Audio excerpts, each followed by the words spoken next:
Kadang gua mikir, kenapa orang miskin bisa seberani itu bikin hajatan padahal utang udah numpuk, cicilan belum kelar, dapur aja kadang cuma berisi harapan. Tapi di balik semua itu, mungkin ada rasa ingin diakui, ingin dianggap hidupnya nggak kalah layak dari orang lain yang bisa pesta tanpa mikir besok makan apa. Ada kebanggaan kecil di balik piring plastik dan tenda biru itu. Kayak cara mereka bilang ke dunia, lihat gue juga bisa bahagia walau sebentar. Mungkin itu bentuk perlawanan terakhir manusia miskin terhadap realitas yang terlalu kejam buat mereka tunduk sepenuhnya.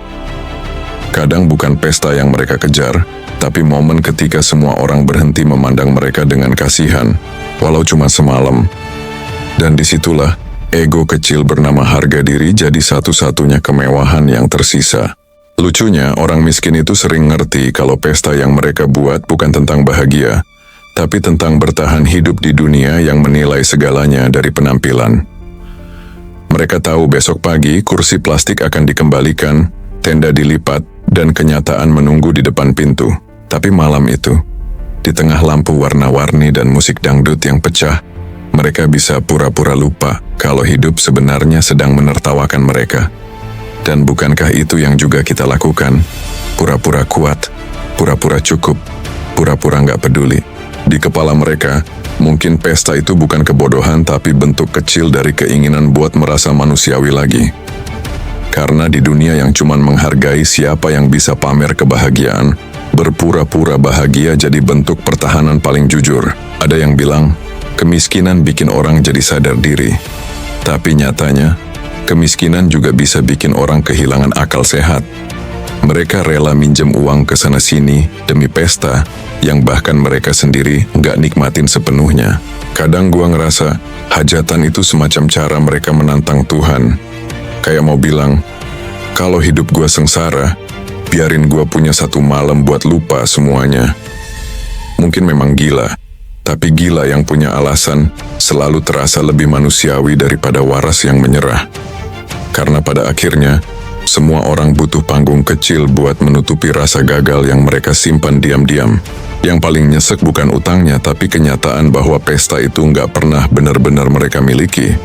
Habis pesta, mereka kembali ke rumah yang sama, dinding yang sama, dan kesunyian yang sama.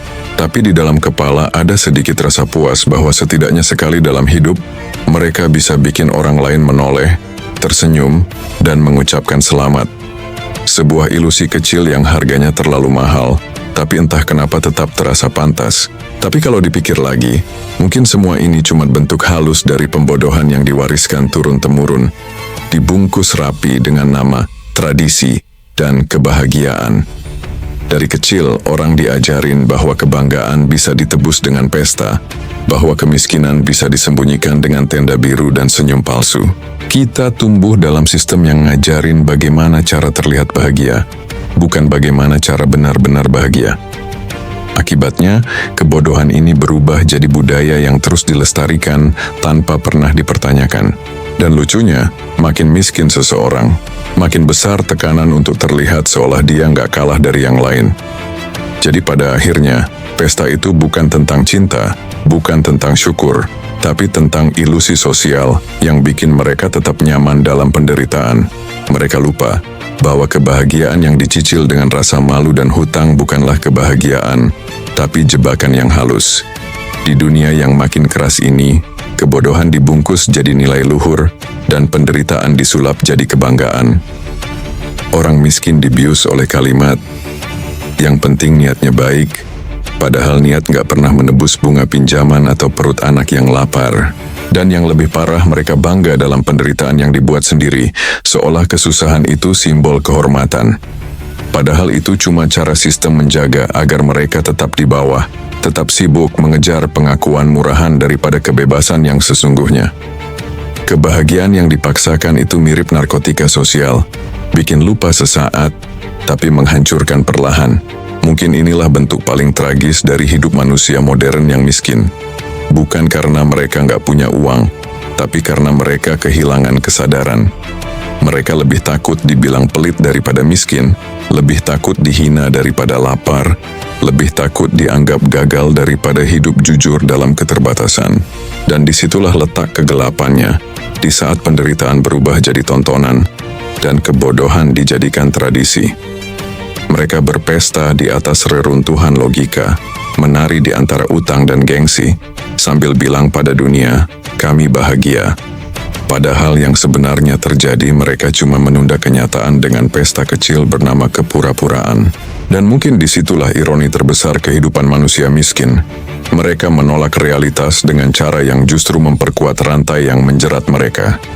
Mereka mencari makna di tengah kesia-siaan, tapi malah menjadikan kesia-siaan itu sebagai makna hidup, seolah penderitaan akan lebih ringan kalau dibalut dengan musik, nasi bungkus, dan tawa palsu. Tapi tidak ada yang lebih tragis dari manusia yang berbahagia karena tidak tahu bahwa dirinya sedang ditipu oleh harapannya sendiri. Karena sejatinya bukan kemiskinan yang memenjarakan mereka, tapi kebanggaan yang salah tempat, yang membuat mereka rela menukar masa depan demi satu malam yang terasa seperti kebahagiaan. Dan setelah semua selesai, yang tersisa hanyalah sunyi, dan kenyataan yang tak pernah berubah meski lampu pesta sudah padam. So ini adalah suara gua pribadi dan lo semua bebas berpendapat kalau kurang setuju. Kalian bisa kasih pendapat di kolom komentar.